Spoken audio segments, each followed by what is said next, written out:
Okay, ladies and gentlemen, welcome to the Bullpen.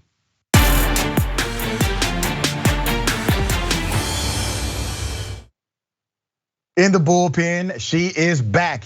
Hannah Cox, brand ambassador, Fee Online, host of Base, fellow AFB Virginia, has a remarkable and extensive resume. And we're glad to have her, even though we're probably going to disagree on everything. How are you, Hannah? I'm good. You think we're going to disagree on everything today? I said probably. We'll see. We might have some things in common. We'll see. We'll see. So let's check it out. We're going to talk about the dynamic of DOJ getting involved in what's happening around the country as it relates to school boards and parent conflict and violence and also threats. I don't want to presume what you know or believe about that, so the floor is yours. All right, so I've got three main issues with what's happening right now, and they kind of go in order of importance, so hang with me. First problem I have is this isn't a federal issue. This is jurisdictionally not the FBI or the DOJ's department. This should be a local level issue. If there are threats happening locally, that should go to the local police. They're more than equipped to handle them. Since when do we see the FBI get involved over something like threats? As a woman who's worked with people in domestic violence cases and a woman who's worked around mental health issues, I promise you, we see threats all the time and we can't get any kind of response. But when school boards come and say this, within 5 days, we get a response from the DOJ. If you've spent any time around the criminal justice system whatsoever, you know that that's pretty much unheard of. Things simply don't move that quickly. To me, that says there's some coordination with the administration, and that's fine. Everybody plays politics.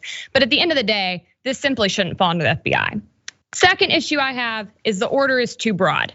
We know that if you actually cross a line with threats, if you're looking to incite violence and have an imminent threat, then that is no longer protected speech. And that's something that should be investigated, and we should all be concerned about violence. But this order actually includes things like intimidation and harassment, which actually are First Amendment protected speech. That's from Brandenburg versus Ohio, a long held Supreme Court case that says the threat has to rise to this level of an imminent threat before it actually becomes a crime. If we're going to say that harassing people is a crime worthy of the FBI getting involved, I want to know where they were when Kristen Sinema got chased into a bathroom the other week and intimidated over her vote. And then my last issue that I have with this, and this is the biggest in my opinion, is that the FBI is probably one of the last entities we want getting involved in these issues. They have a terrible track record on civil liberties, on wrongful convictions, and on solving crimes in general. Their clearance rates are in the gutter. They only solve about 60% of homicides on average each year, and it goes all the way downhill from there. 30% or so of rapes. The USA Gymnastics team was making complaints about their sexual harassment for over a year before they could get the FBI to pay attention to them. It wasn't until the media got involved that we saw that happen. We see them responsible for tons of wrongful convictions. They've lied about evidence under oath. The Department of Justice has had to admit that when it comes to microscopic hair analysis. They gave testimony in over 3,000 cases about this being infallible proof, and it ended up being totally junk science. Those people are still in jail, by the way. They haven't always gotten reviews. They have a long history of civil rights abuse dating all the way back to the civil rights era with Martin Luther King Jr., of framing people. I think they actually helped to push more crimes through with their informants than they do to clear them. And so this is not a group or entity that I trust to really come in and get this right. I think it should be handled locally, again, where we have more oversight, where we have more accountability. And as a whole, as somebody who's very skeptical about policing in this country at large, I don't like how this is going down in any shape or fashion. All right, so let me go line by line. You talk about the crime solve rate of the FBI. And by the way, Black people and law enforcement, we have always had a shaky relationship with all law enforcement. So let me make sure I qualify that first. When it comes to solve rate, because you're utilizing that as your platform to say this is why the agency should not have legitimacy. Well, their solve rate is over 60%, and the solve rate of the average police department is 1%, and the highest solve rate for a police department in the United States of America is 11%. So the FBI is actually doing much, much, much better than your average police agency in the United States. Let's talk about the FBI getting involved. The FBI is allowed to get involved in what's called a resource or coordinated effort without being the lead agency. This is not only established through case law, it's also established as part of protocol and practice. They can come in by way of invite, okay? Now, if they come in by way of invite, it actually goes along with the memorandum. The memorandum says clearly that this will be a coordinated effort with local law enforcement, something that they may have resources that others do not. And if it answers a federal question, the FBI can also get involved if it relates to a federal issue, okay? And this continued rhetoric about it being an order is not an order. It's a memo. It's an MOU. It's not an order. It's an MOU saying that we are open to the invitation. Are you aware of that, Ms. Cox? I'm aware of the fact that the order is currently directing the actions that the FBI has taken. And just to respond to you very briefly, the solvency rate for FBI is 60% or less for homicides. When you get down to things like threats and things at this level, it's much worse. They do not do a good job at solving crimes. I'm not saying that anybody does a great job at actually solving violent crime in this country, because we're mostly focused on being very punitive after it happens. But that being said, I don't think that the FBI is somehow on a higher standard than other policing units. I think they're all pretty corrupt. Let me read. Well, I'm glad you said that. I do think a lot of people in law enforcement are corrupt. I think it's a culture. I think there's a culture of corruption. We highlight corrupt law enforcement. I don't care what agency they work for. We've highlighted the federal government stealing $80,000 in cash from a guy through some ridiculous statute that never should have been law in the first place. He did not get arrested. He was not charged, but they can do this. It's a conversion tactic utilized to mess with people, and that's what he utilized it for. Let me read what the actual part of what the memo says, okay? And I'll get your response. It says, in coordination and partnership, remember those two words.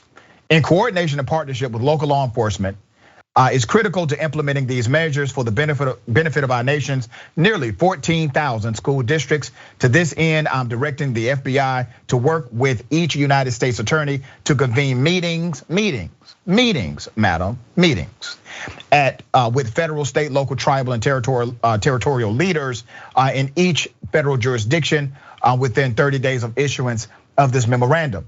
So the order is to have a meeting. That's what the order literally says. I'm telling them they need to start meeting so that there can be a level of coordination. Now, that is a far contrast from, let's say, Governor DeSantis, who said, and I quote, "Frankly, I don't think we've ever seen anything like this in American history. Are you aware of any time in American history when an attorney general has directed the FBI to begin to intervene in school board meetings?" That's not what the memorandum says. Or House Minority Leader Kevin McCarthy, who said in an interview on Fox News, and I quote, "Now the FBI is trying to silence parents." That's wrong. Once again, not what the DOJ says, not what's inside of the actual memorandum, and it is not what the practice has been, nor will be according to those who are in local law enforcement and the federal government. So why is it that you have these politicians on the Republican side who have significant platform saying things that are contrary to what the order says? Well, listen, I don't think you can ask me to explain what Republicans do. I'm not one. I'm a libertarian, and they do all kinds of weird things over there, okay? So I don't know why they say what they say, but you libertarians like DeSantis, though. So let me just go to DeSantis. No, we don't. I have a guy. Let me tell you this. Do you know Trey Radel, former congressman out of Florida? No. Trey Radel, he was a Republican when he was in Congress. He's a radio guy. He's on Fox News often. He does a Fox-owned radio station in Florida now. But he's a libertarian and he's besties with DeSantis, used to be a former congressman. And I said this to him because none of this made sense. And maybe you have much more intellectual integrity than he did.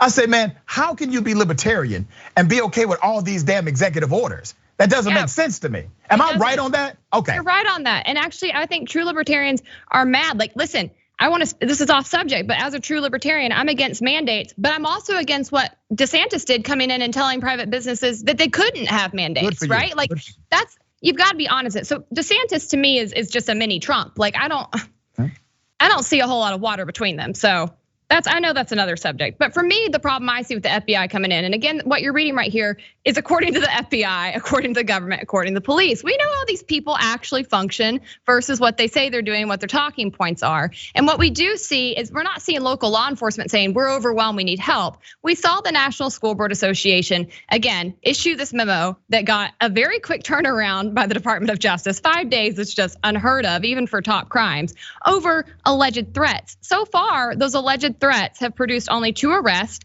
no prosecutions. We'll see if they actually go forward, if they actually result in a conviction. But as a whole, the idea that the FBI is going to direct resources to this when there is such a small scale of it happening versus letting local law enforcement happen, I do think it's meant to intimidate people. And again, we know, and I'm not saying this as a partisan, I'm saying all the way back through their history, we have seen the FBI used as a tool, as a political weapon to silence dissent, to label political opponents as whatever is disfavored at the time, all the way back to the McCarthy era when anybody who was protesting was labeled a communist and investigated. This is what they do. This is how they use the FBI as a political tool, and it doesn't matter who's in power, they do this, and it's wrong, and it should stop. And this is my issue with them. Let me respond to that. And let me tell you, I have a different perspective from you because I have a different set of 3 E's: experience, exposure, and environment.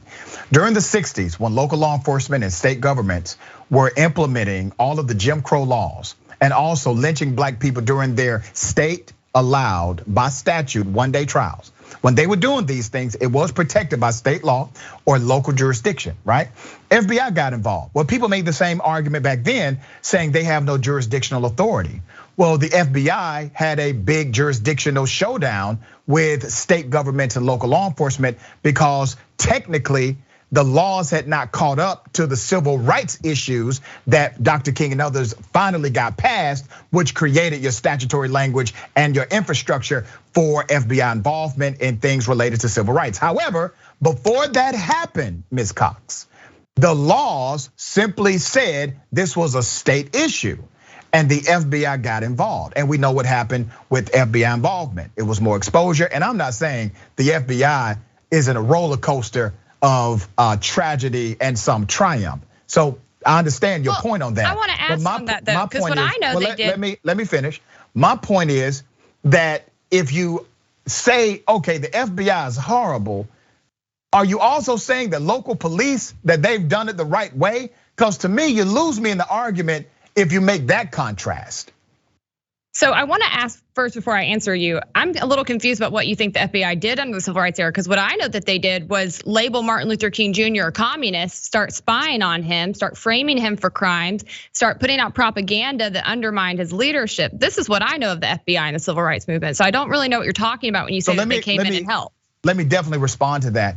The FBI under J. Edgar Hoover was a corrupt organization with his henchmen. He had a select group of individuals that illegally spied on people, that put out propaganda, leaked information to the press. That is a real or was a real operation. You also have an FBI that got involved and arrested and also charged elected officials. They were able to investigate issues related to hangings, lynchings, and they brought some people to justice that never would have been brought to justice by that local jurisdiction or that state. You had some governors who got involved in protecting individuals who were members of the Klan, but also sheriffs or a police chief at the same time. It was because of the federal government's involvement that they either had to resign or were arrested during that era.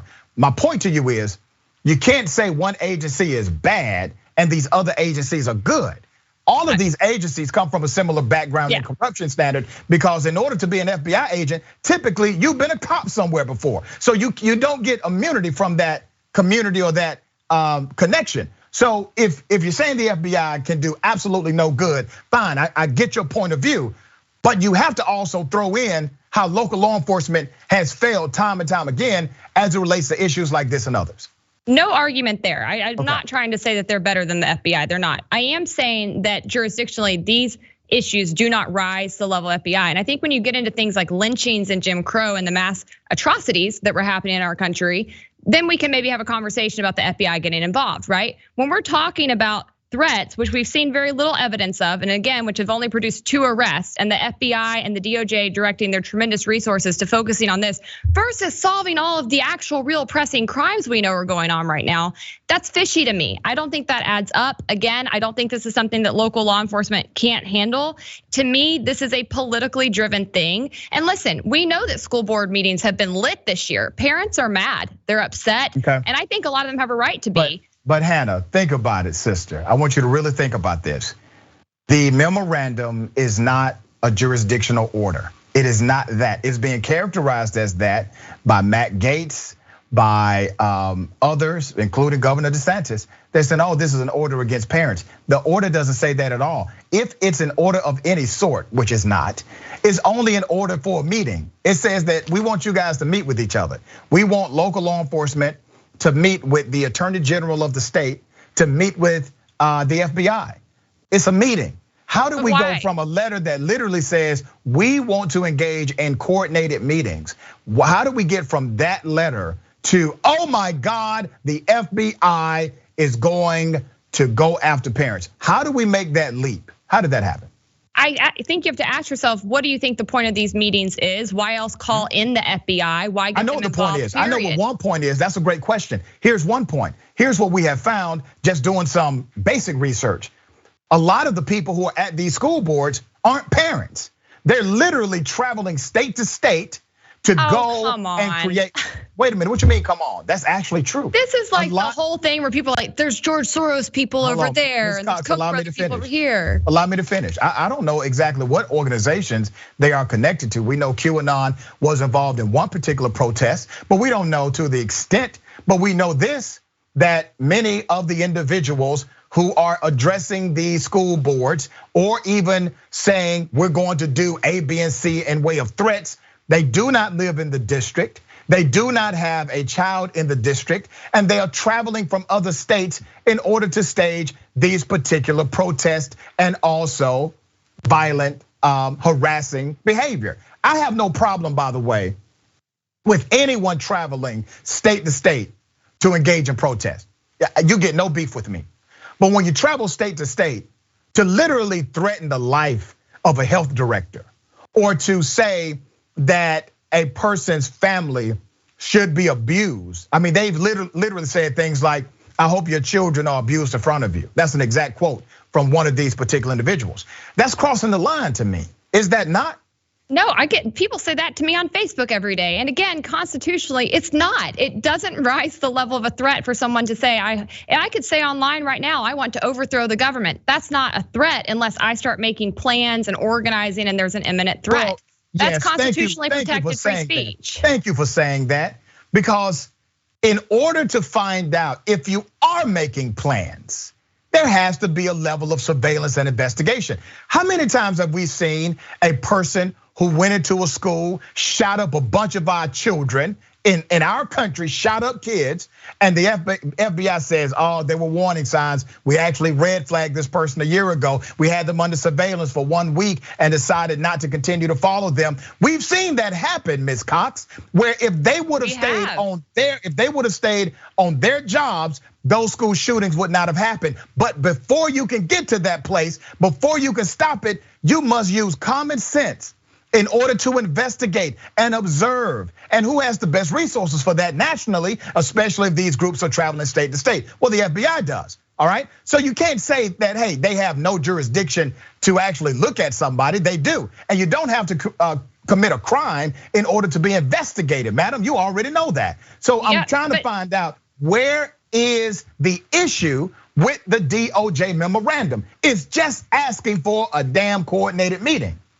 I think you just brought up so many issues. I'm glad you touched on some of this, because despite all of their surveillance, despite all of their investigation, despite everything they do that actually strips people of civil liberties, they're still really bad at stopping crimes or even clearing them after they happen. They're not good at it. But and it's not enough to say, just because the FBI has better resources that they get to come in and start investigating people. That does not rise to this level. And again, I have to ask you, if we're going to say that saying things like this at school board meetings rises to the level of threat that the FBI needs to come in and get involved, then where was this energy for Kristen Sinema the other week? Where was this energy when Rand Paul got beaten up by his neighbor or was attacked in the streets by? So is your argument today that if the FBI would have investigated college students that walked into a bathroom, that it would make all of these other investigations or potential investigations? Let me say this, sister. It's quite different. You have college students who followed a senator into the bathroom while being fully recorded, and that was it. This is different. You have literally a movement going across the United States of not just parents. I mean, parents are involved in this, but you got a lot of agitators. You have people that have no school-age children in the district. They don't live in the district. Hell, many of them don't even live in the state. And they are, in fact, threatening others. They are running school officials off the road. We have the witnesses. We have the police reports. We have the here's a wanted poster of who did this. That's a problem because it's happening nationally. These things are not isolated. The movement is national. The movement's national. I've seen absolutely no indication that these are paid actors. These people, it's a movement traveling state to state. And I have to say, as somebody who works a lot on both the left and right, every time there's a movement like this, and I'll include the BLM protest last year, I heard everybody on the right saying, oh, they're paid actors. No, they're not. They are people rising up. I haven't said that. I don't know where that came from, paid actors. These people are legit. These people are serious. And yes, some of these individuals, by way of coordination meetings, they should be investigated. Here's practically what would happen, Hannah, since you put so much faith in local law enforcement. The way the actual memo is written, it says it has to be coordinated with law enforcement. So if local law enforcement decides not to coordinate with the FBI on these matters, there will be no coordination. And you're right, the FBI does not have independent jurisdiction to do these things because statutorily they would have to enforce federal laws. So there has to be a federal violation for them to enforce it. If there's no local coordination, none of this happens in the first place. So you still go back to your local police agencies who are the lead agencies in any coordinated effort. What's the problem?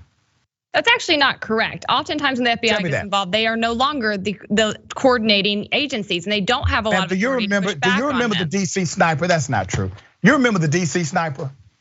Yeah, vaguely, I was a child. Okay, all right. I want you to research that case because to this day, many people believe it was led by the FBI because the FBI was involved. The FBI was involved because of their resources, tactical understanding, and some know-how. But it was the sheriff, the elected sheriff of the county that it first started in, who remained in charge of the task force and the investigation. Just because the media got it wrong does not mean it's practically wrong in the application of the investigation. So I would encourage you to go back and look at the DC sniper shooting. And ma'am, it has to be done by coordination. If there's no federal law or federal statute violated, you think the FBI is going to charge a person with violating a city ordinance? Come on now. Yes, I think wrongful. Yes, again, and I just can't fathom how people on the left, after the entire movement we had rise up against policing last year, after all you guys know about wrongful convictions and how they frame people, have not turned against the big government as a whole when it comes to law enforcement. I do not trust them whatsoever. Let me tell you what's going on here. We're in such a precarious situation. I mean, with two arrests. Really horrible. With two arrests. Hear me out. It's more than two arrests. I have the data next time. It's not. It's more than two arrests. I'm 100% sure on that. I called attorneys today to double check before I came on here. It's two arrests. Ma'am, I promise you there are more than two arrests that have happened. Now, the issue that we have in our community is that we're damned if we do, damned if we don't. We don't have some kind of blind trust as it relates to the FBI. We don't have blind trust as it relates to any governmental agency or those in law enforcement in particular. But here's what's really happening. This is the practical reality we have to deal with, especially as black people. We have a group of primarily white folks who are going around this country saying that they are going to burn down school buildings, that this is going to create a civil war. And many of them have also expressed racist sentiment against black folk. And the only agency, the local police departments, they're not stepping in and doing anything. The sheriffs of these counties, they're not stepping up saying you will not be talking about folks like that in my county. None of them are doing this. The only almost ally we have in this narrative has been the FBI, which is sad because they're not really an ally. We would rather us to ally together as people, but you all are on the wrong side of the equation here. We can't ally with you. Y'all are wrong. What are we wrong on? What are we wrong on? We want kids to be able to go to school. We want them to be able to get a good education. And actually what we've wanted even before all this started was for all kids to get the same opportunities that rich kids get and to get to go to schools that best meet their needs. That's right. What we want. So let me tell you where you all are wrong at. You all are wrong on critical race theory, which a lot of these school board fights are starting because, I got you, but that's where they're wrong at. when they come saying we're gonna fight school board members or threaten their families because of teachers teaching critical race theory, which by the way, no K through 12 educator teaches critical race theory. You're wrong on that. Texas is wrong for passing a law saying you cannot provide deference in the teaching. So if you teach the KKK, you must also teach the other side, and you cannot say they were morally wrong. School systems that are now saying you can't teach the Holocaust without opposing views of the Holocaust being presented to the classmates. That is wrong. All of that is wrong. And I would agree with you on all that. I would agree. Why are you yelling at me? I'm not opposed to you about any of that. I'm not yelling at you, man. I'm just passionate. But that's why we can't ally with y'all. If you're wondering why we're not allied with you all, that's the reason. And you being a sensible person, because you're in that, you're not all the way, but you're on the spectrum. So what you can do, madam, talk to your people on that side. You're right leaning, great. They're not my people. Listen, I talk to left and I talk to the right. I am a libertarian, and it's not fair to say we're on a spectrum. Libertarian is its own school of thought, and we're with you. We don't think that certain curriculums should be banned. We don't think that this should be the way things go. We think all parents, again, should have options, and you wouldn't see these fights if parents were the ones that decided where they want their kids to go and had some input in the curriculum. You wouldn't see these kinds of unrest we'll do that next time. Communities. I'm flat out of time, Hannah. Always enjoy having you on the show, and we'll debate that next time, okay? Awesome. Thanks, Dr. All right, I appreciate you.